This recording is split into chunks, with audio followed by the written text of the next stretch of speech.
दोस्तों, राम मंदिर बनकर तैयार होने वाला है और राम मंदिर बनने के बाद उसके ऊपर सियासत किस कदर होगी, कौन करेगा, ये आप भी भली भांति जानते हैं, हम भी भली भांति जानते हैं। आरोप किस पर लगता है ये भी आप जानते हैं। तो भारतीय जनता पार्टी, मैं बिना नाम लिए क्यों कहूं, भारतीय जनता पार्टी इस वक्त इस पर पूरी सियासत करेगी। 2024 का चुनाव नजदीक है दोस्तों, जमकर वोटों की राजनीति की जाएगी। लगातार धर्म के नाम पर जो अभी तक अफीम चटाती आई है देश की जनता को, वो जो अफीम है वो लगातार फैलाई जाएगी। आरोप लग रहा है हमारे देश की सत्ताधीन पार्टी पर। अब सबसे बड़ा सवाल यहाँ ये कि जब राम मंदिर की बात होती है तो इतिहास को भूला नहीं जा सकता, इतिहास याद आता है। कैसे बाबरी मस्जिद गिराई गई थी, फिर कार सेवकों ने हमला किया था, उस वक्त दोस्तों क्या हुआ था, क्या आप उसके बारे में जानकारी रखते हैं? अगर आप जानकारी नहीं रखते तो हम आपको बताएंगे इस खबर में कि उस वक्त कार सेवकों ने किस तरीके से तमाम पत्रकारों पर हमला किया था और पत्रकार जो हैं उस दिन अपनी जान बचाकर बहुत मुश्किल से वहां से निकले थे, जिसमें बीबीसी के भी पत्रकार थे, जनसत्ता के भी पत्रकार थे, बहुत सारे पत्रकार थे। उनके कैमरे तोड़े जा रहे थे, उनका माइक तोड़ा जा रहा था, उनको घेर लिया जा रहा था, कुछ को मार दिया जा रहा था, कुछ को बंधक बना लिया जा रहा था।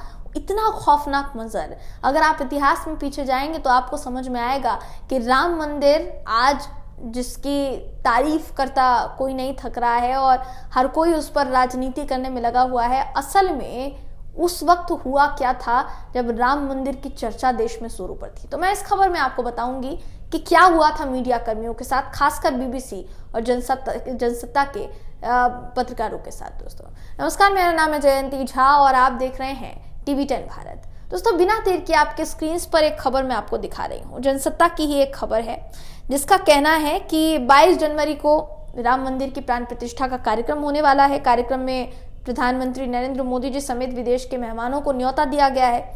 मीडिया में राम मंदिर से जुड़ी खबरें जो है छाई हुई है, लेकिन 6 दिसंबर 1992 को बाबरी मस्जिद को गिराया जा रहा था। तब अयोध्या में मीडिया से जमकर दुर्व्यवहार हुआ था। पत्रकारों के कैमरे तोड़ दिए गए थे, उन्हें पीटा गया था, किसी को मारने की योजना बनाई जा रही थी तो कुछ को बंदी बना लिया गया था। बीबीसी के एक रिपोर्ट में पत्रकार राजेंद्र कुमार बताते हैं कि जब फोटो खींचने की कोशिश उन्होंने की तो कार सेवकों ने उन्हें बुरी तरीके से पीटा।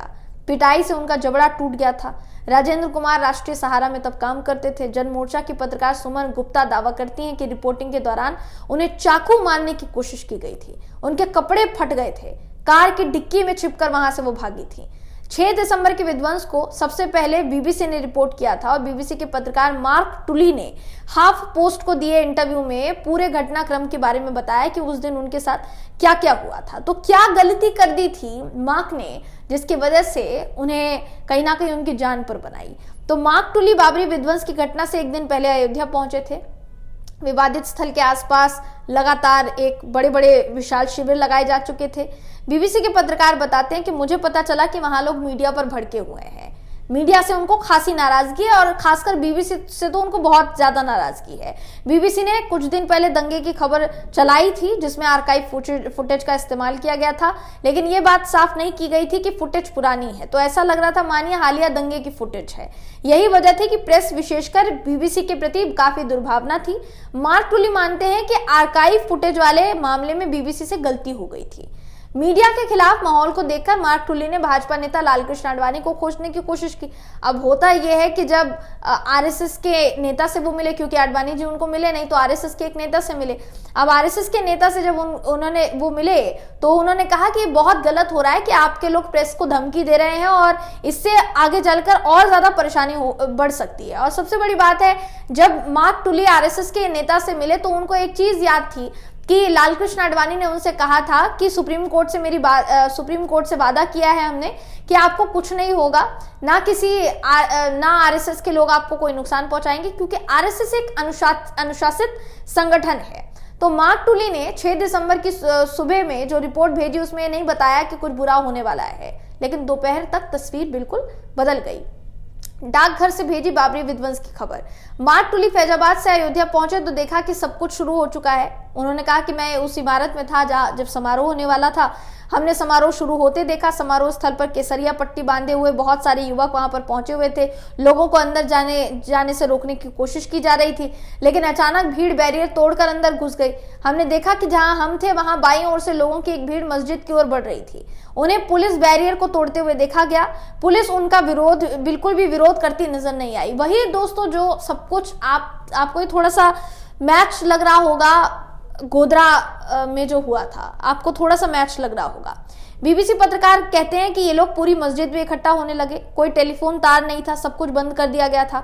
भीड़ बढ़ती चली जा रही थी। प्रेस को पीट रहे थे, लोगों के कैमरे तोड़ रहे थे, स्टोरी को बाहर आने से रोकने की कोशिश कर रहे थे। मैं अपने दफ्तर की कार में बैठा स्टोरी को लंदन तक पहुंचाने के लिए फैजाबाद निकल गया। एक डाकघर मिला जिसमें पब्लिक फोन बूथ था। मैंने उस टेलीफोन से लंदन फोन कर बताया वे मस्जिद को गिरा रहे हैं। पुलिस भाग गई। स्थिति पूरी तरीके से नियंत्रण से बाहर हुई। उन्होंने कहा कि मार टुली को त्रिशूल से मारने की कोशिश हुई और उनके जितने आसपास के कार सेवकों के लोग थे उन्होंने सोचा कि इसको मार देते हैं। फिर उन्होंने सोचा कि नहीं, ये तो बहुत चर्चित पत्रकार है तो उसको मारना सही नहीं होगा, तो इनको एक खुफिया जगह पर लेकर गए और इनको बंद कर दिया वहां पर। अब जब बंद कर दिया वहां पर इनको, तो बहुत सारे लोग थे, तो बहुत सारे पत्रकार थे। उन पत्रकारों का कहना था कि जब तक आप मार टोली को नहीं छोड़ते हम भी यहां से नहीं जाएंगे। तो सब उन्होंने बंद कर दिया।